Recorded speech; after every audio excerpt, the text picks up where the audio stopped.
The rain had been falling for hours, a steady, whispering sheet against my windshield. It was past midnight on Halloween, and the highway was deserted. My wipers fought the downpour as thunder rolled somewhere deep in the clouds. I was driving back from my sister's house, trying to ignore how empty the world felt. Then I saw it, a figure standing by the roadside.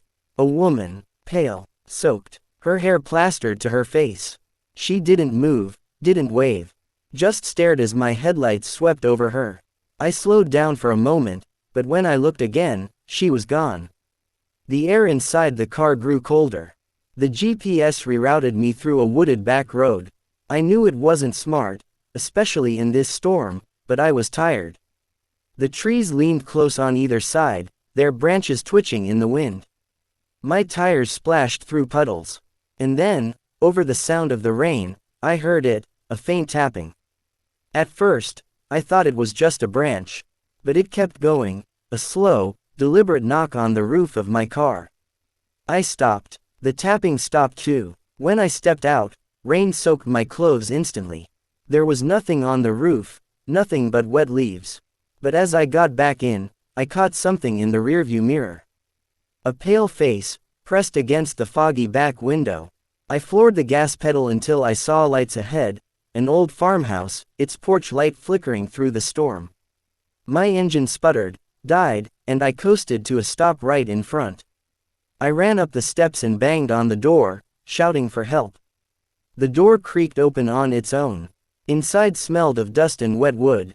There were pictures still hanging on the walls, faded faces staring back.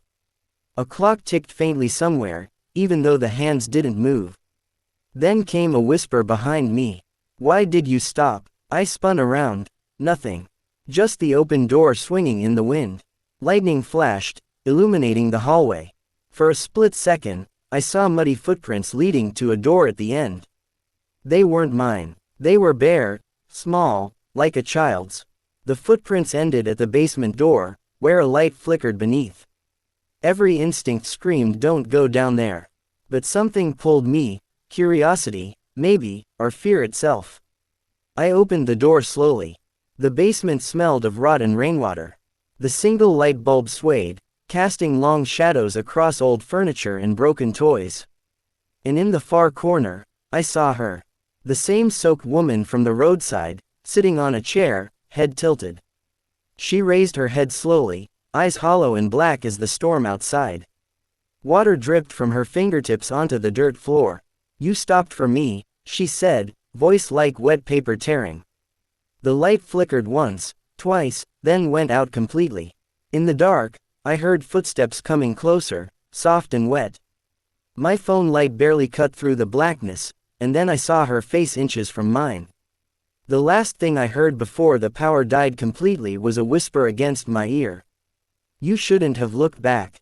Thunder cracked. The house went silent. But sometimes, on stormy Halloween nights, when the rain sounds echo through the woods, drivers still see her, standing by the road, waiting for someone else to stop.